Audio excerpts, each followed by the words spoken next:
Natikman mo na ba itong Special Jack's Fried Rice dito sa Jack's Restaurant, Session Road, Baguio City? Kasi ang siksik niya for only 190 pesos. Ang dami ding mga ulam na pwedeng pagpipilian at mabubusog ka talaga.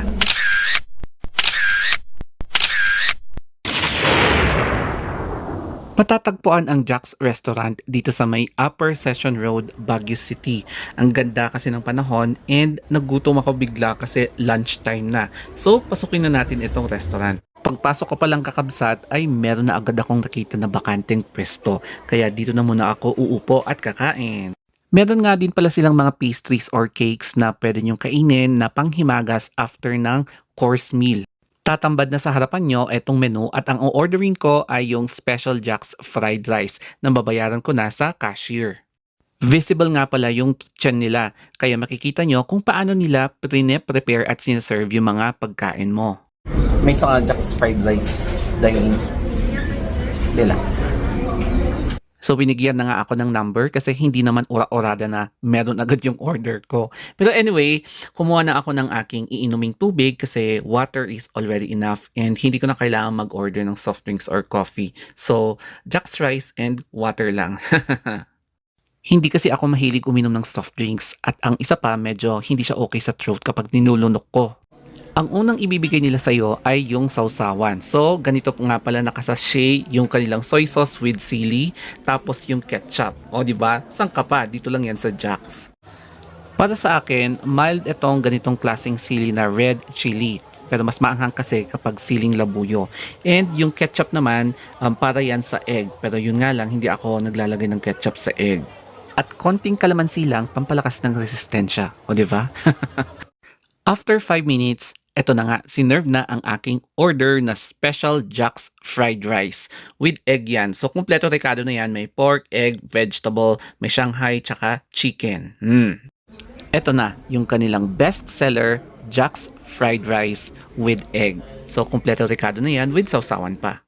Kaya once again, kung balak yung bumisita sa Baguio or La Trinidad, hanapin nyo yung mga local restaurants kasi dito mas marami yung mga servings. Tapos mas mabubusog ka talaga and hindi kayo magsisisi tapos babalik-balikan nyo and i-refer nyo rin sa mga friends nyo. Ito na yung proof of payment kaya nabusog ka na nga, nasarapan ka, nakatipid ka pa, o di ba? Eating time. Ang uunahin natin kainin ay etong pork na pork liampo. Ayan. So, crispy, masarap isawsaw sa soy sauce and malinamnam talaga siya. Hindi siya matabang, hindi siya matigas. So, eto nga rin pala yung fried rice and nakapatong yung sunny side up na egg nila. So, ganyan lagi kapag mga fried rice dito. So, yan, medium size ata yung egg na ginamit dito.